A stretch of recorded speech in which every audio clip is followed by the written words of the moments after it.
Around 10:30, I had my dinner and closed the house because I am alone at home. The people that we live with in our home, each one of them retreated to their place of abode. So when I switched off the lights in my bedroom, I switched on my side bed light to read at least 2 pages of the book I was reading. Then our askari called me. He told me these men have broken again, but this time they are more in number and they are not in the same uniform as that group that normally comes. So he said there are many, just prepare. So I asked him where he was, and he told me he was in a safe place. Our place is a very big place. He was in a place where we pump water from. So I switched off the phone, switched on the lights, put away some phones, and then locked the bedroom. But then I saw that wasn't wise. I opened the door to the veranda to get at least a video, some evidence, because such a number, I knew when they come, they'll take out every kind of evidence. So I took a video and sent it to my son and told him, Solomon, these people are here, but this time it's a bigger number, it's a different group. He said, can I post this? I said, please post it. Then I called our other son. I call him son, but I called Dax. Dax is Bobby's younger brother. I called him and said, Dax, this is the end. He said, what do you mean? I said, these people are here. So I locked the bedroom and then I walked downstairs. They had already put ladders at the front of the house. On those stairs, they had put ladders and were climbing to come to the veranda of our bedroom. So I locked the bedroom and walked down. Then I went to the bathroom, the general bathroom downstairs, and I called one of our neighbors. Everyone I called actually picked up very fast. I told him, we are in trouble, please alert the neighborhood. In that moment, they started saying in Lunyangore, Igura. Then I came out of the bathroom and came to the sitting room. They were in the windows. Every window that you see on that house had like 7 people peeping through it. They said, Igura. And I said, Tinkuzabu Igura. They literally meaning open. And I said, I'm not going to open. Then I sat on the stairs. And they broke the door, broke the windows. A swarm of men, big muscles, height so high, they looked the same. When I looked down, they had almost the same shoe size. That group is a group that is selected. You can see that they selected them according to height, to weight, to size, to color. And they belong from one tribe. They all swam in. At that moment, I looked down on the floor. Then I could see footsteps going to different directions of the house.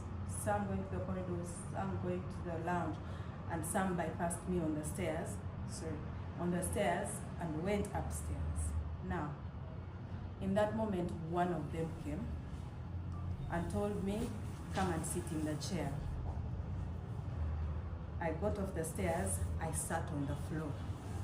Because in that moment, I wasn't sure my knees would allow me to stay in the chair. I sat on the floor. So he walked behind me, knelt behind me, and said, give me the phone. And I did this, I gave it to him. Then he said, remove the password. I said, I'm not removing the password. He said, in Runyankore, password. And I said, password Kilaji.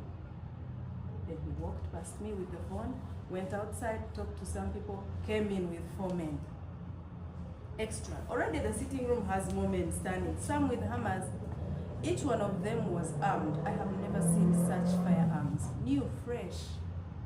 So ignore the other like 40, 50 that were in the sitting room. He called in new people. They came. When they came, he went back behind me. I was wearing my husband's nightie because these days I was feeling like I can't wear my nighties. Something is going to happen in that night. So I was wearing a biker, and on top of it, I was wearing the nightie. So he held the trousers of the nightie and pulled me up. Then he held the shirt of the nightie from the back. He was using one arm. So he held it, then he brought the phone in front of me and said, remove the password. I said, I have told you I will not remove the password. The one that he came with held me in the neck here and lifted me off my feet in the neck like this. So when he lifted me, in self-defense, I kicked him because he was in front of me. So I kicked him in the groin, and then he walked away. This one pulled me, the buttons of my shirt broke, and he stayed with my shirt in his hands. Now, I just walked away from them and went and stood in one corner. But remember, this is a house full of men. Some looked away. Some were unbothered. One of them said in Luganda, Nedda nedda mama muddize sata yambali. Then one of them held his hand and walked him out.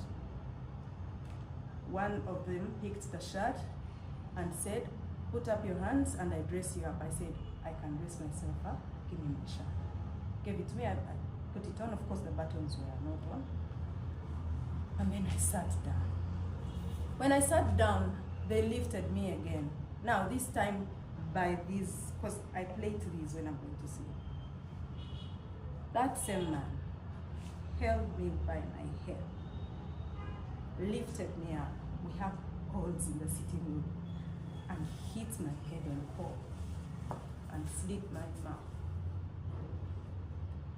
So when he hit me, he pulled me down and sat me down. Then he pushed my head and I went down, and they sat on me. I could feel 4 bodies seated on me. Then he said, will you give me the password? I said again in Unyankore, you have already done enough. You are not getting the password. There was someone who was like commanding them. He came in, he said, what's happening here? He said, leave her alone. Then I sat. Meanwhile, in that moment, they were already upstairs, creating havoc. The ones who were outside were beating our askari and the other boy that we live with. Some other group was already in our helper's room, picking her up from her house. Now, they bring her, she's holding her cross and her Bible. She is new, she doesn't know anything. They ask her, where is the controller room of these cameras? She said, I am new, I don't know anything. They bring in the askari. They want to take him upstairs. He says, I have never gone that side. I don't know what's there. They ask him, where is the basement? And he said, I am new here. I know nothing like the basement. They ask him, where are the children? And he said, the children went for holidays after Christmas. Where did they go? And he said, I don't know. So in that moment, they were already picking the camera controllers. They were already picking the MiFi. They were already picking all the phones in the room. They took AirPods, chargers, power banks, hoofers, radios, anything electrical, laptops, everything. These people were drunk. The house was stinking. So in that moment I realized that it was not going to end. They took the girl out, they took the askari out, and then they started asking me, so you brought your brother to run on the Kampala MP seat. Did he win?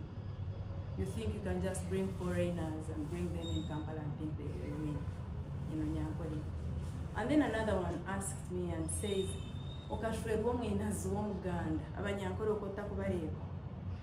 you got married to I don't know what they call a winners. What do they call a winners in English? A winners is like a traitor. It's like the worst person that there can be in the world. He said, you married that traitor of a Muganda. Were you not seeing them in your? In that moment, I think out of rage, I started feeling dizzy. I started feeling hot. I asked for water. They brought me water. Those same people gave me my water. I drank it. And then the next time I got to see myself, I was sleeping in a pool of vomit on the veranda outside. And they were gone. So it is the scary who drove me out and brought me here. In that whole mix, we still had the police, which has kept me under house arrest for 8 days. The other thing they kept asking me was, where is your husband? I told them I don't know where he is. They said, before we beat that round head of yours, where is your husband? I said, you can do whatever you like.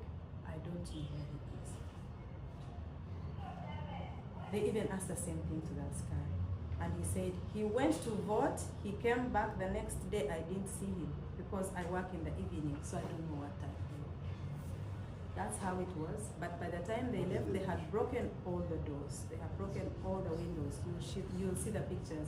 They had pulled down the TV. They had caused havoc everybody everywhere. Pulled my children's clothes out of wardrobes. Pulled beds out of the room.